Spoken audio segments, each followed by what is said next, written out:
La semana pasada en esta serie de videos hablamos de la gravedad y dijimos que habría una segunda parte donde hablaríamos de la gravedad según la teoría de la relatividad de Einstein y cómo comprendemos hoy la gravedad y cuáles son los caminos que se siguen en el futuro. Pero hoy no vamos a seguir hablando de gravedad. ¿Y esto por qué? Porque quiero corregir un error que he cometido en los videos hasta ahora. Y no, ese error no es decir que la Tierra es redonda, ese error no es decir que la Tierra gira en torno al Sol, ese error es simplificar un poco la historia. Pero antes de seguir te quiero pedir que le des me gusta a este video, lo puedas compartir con tus amigos y que si el contenido de este canal te gusta, te suscribas. También que me puedas seguir en TikTok, donde publico diariamente videos cortos sobre divulgación científica y donde también estamos hablando un poco de pseudociencias y desmintiendo pseudoterapias y cosas raras que circulan por las redes sociales.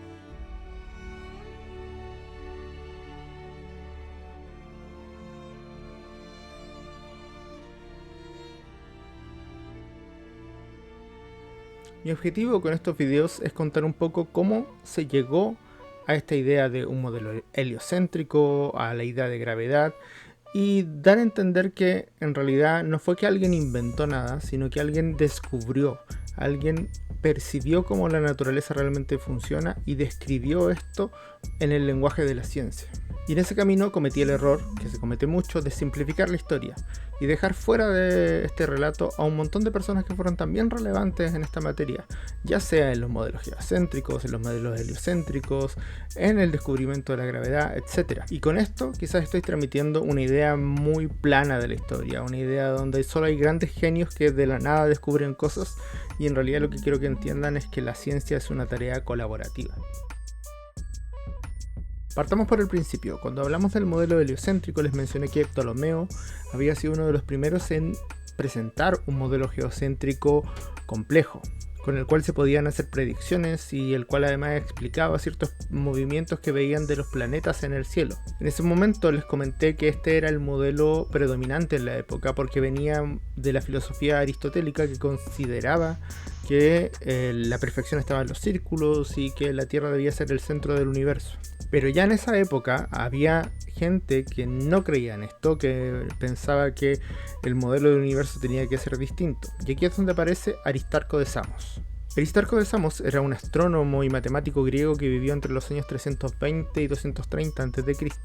y que ya en esa época planteaba un modelo donde la Tierra no era el centro del universo, sino que era un astro que giraba alrededor del Sol.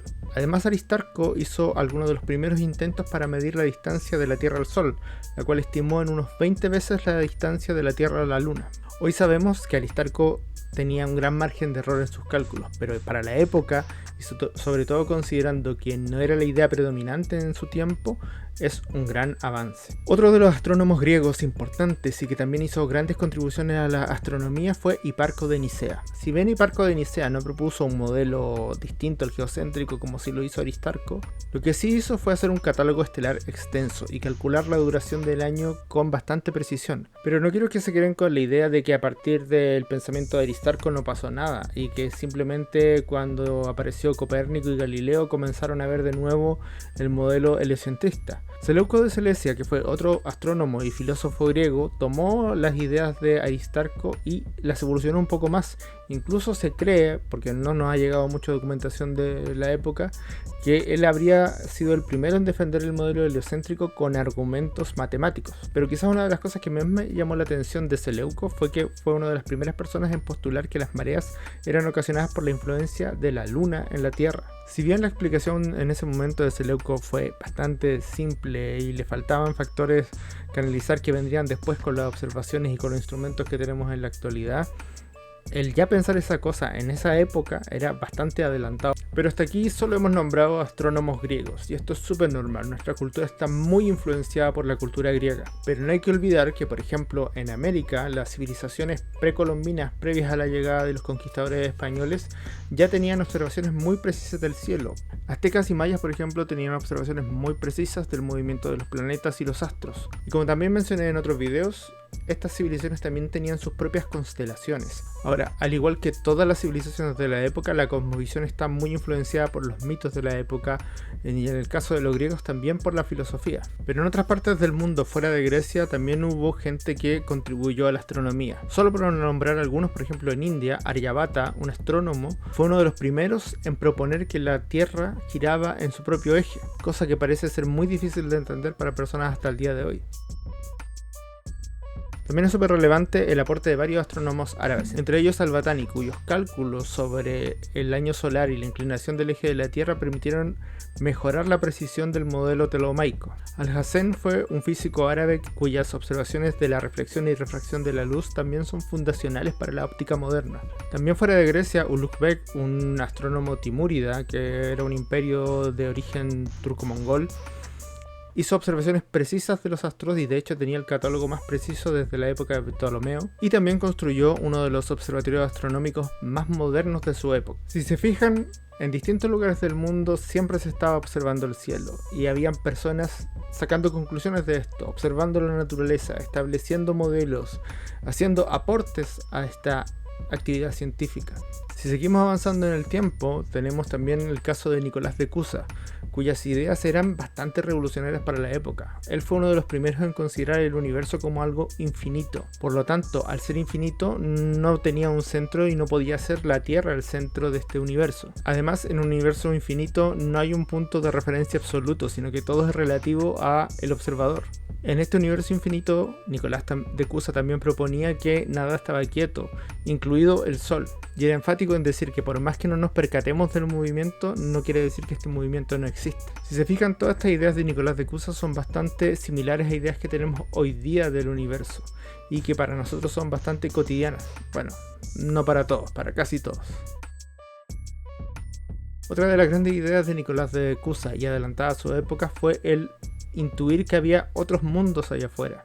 Esta idea sería retomada más tarde por Giordano Bruno. Giordano Bruno era un matemático, astrónomo y filósofo italiano que no se quedó ahí, no se quedó con especular sobre la existencia de otros mundos, sino que además manifestó la idea de que las estrellas que veíamos no eran más que otros soles, y cada uno de esos otros soles podía tener planetas orbitando alrededor, cosa que hoy sabemos que es verdad. Giordano Bruno tuvo las ideas correctas en el momento equivocado.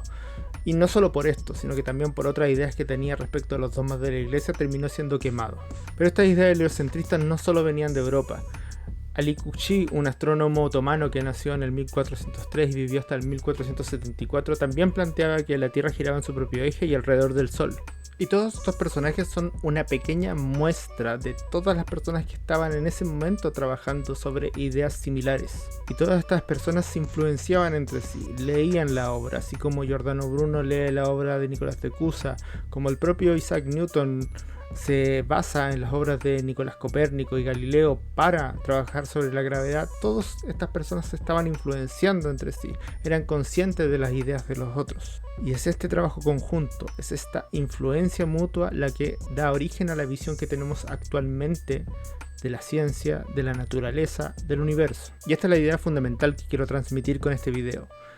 Que la ciencia no es una línea recta, la ciencia no es personajes geniales que aparecen de la nada y revolucionan todo. Si bien la ciencia es una actividad eminentemente humana, hecha por humanos, hecha por personas y por lo tanto influenciada por los sesgos, la religión, la filosofía, la visión del mundo de una época, avanza colaborativamente, avanza sobre el conocimiento anterior, agrega conocimiento.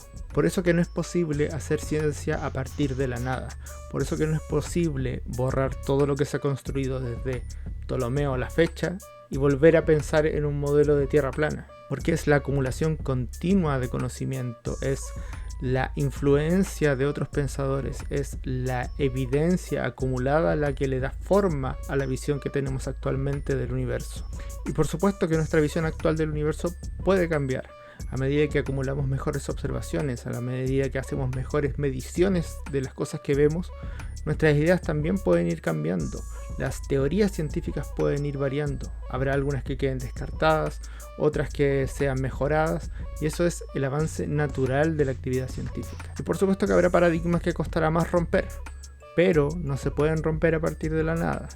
se deben romper presentando más evidencia que conduzca hacia nuevas visiones del universo.